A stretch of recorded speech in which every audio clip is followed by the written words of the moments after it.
Caste census के बिना ये हो सकता है क्या? कोटा विदिन कोटा की बात जो हो रही है, कि कौन पिछले में पीछे रह देखिए, गया है? पहली बात तो ये दो विषय ऐसे हैं जिसको आप जोड़कर देख रहे हैं।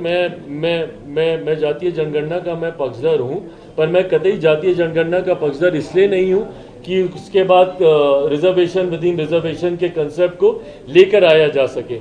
जातीय जनगणना का जहां तक बात रही है, इसकी जरूरत इसलिए हम लोग को है क्योंकि आज की भी तारीख में राज्य सरकार हो या केंद्र सरकार हो, कई ऐसी नीतियां हैं जो जाति के आधार पर ही बनाई जाती हैं, उनको हैंड होल्डिंग प्रोवाइड करने को लेकर, ताकि उन जातियों को मुख्य धारा के साथ जोड़ा जा सके। इस सोच के साथ इन नीतियों को बनाया जाता है। तो ऐसे में सरकार के पास जरूरी है कि उन जातियों के आंकड़े हों जिनके लिए वो नीतियों को बना रहे हैं, ताकि उसी के अनुपात में उस राशि को आवंटित किया जा सके।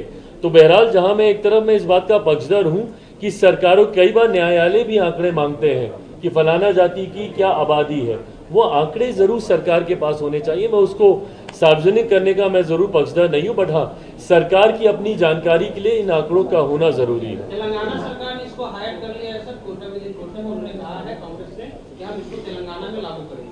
भाई बिल्कुल, क्योंकि अब कहीं ना कहीं न्यायालय की तरफ से ये संभावनाएं खुली हैं, तो जरूर जो राज्य ऐसी सोच रखती है, बंटवारे की जो सोच रखती है, जो डिवाइड एंड रूल की सोच रखते हैं, वो सरकारें जरूर इसको बढ़ावा देने का प्रयास करेंगी। पर मैं इस बात को दोहराता हूं, अनुसूचित जाति की एकता ही उनकी ताकत है जो उनको आगे लेकर जाती है। बट कई लोग इस ताकत से घबराते हैं और इसीलिए वो बंटवारा करना चाहते हैं, और इसीलिए वो इस तरीके की सोच को बल देना चाहते हैं जो इस समाज में बंटवारा करे।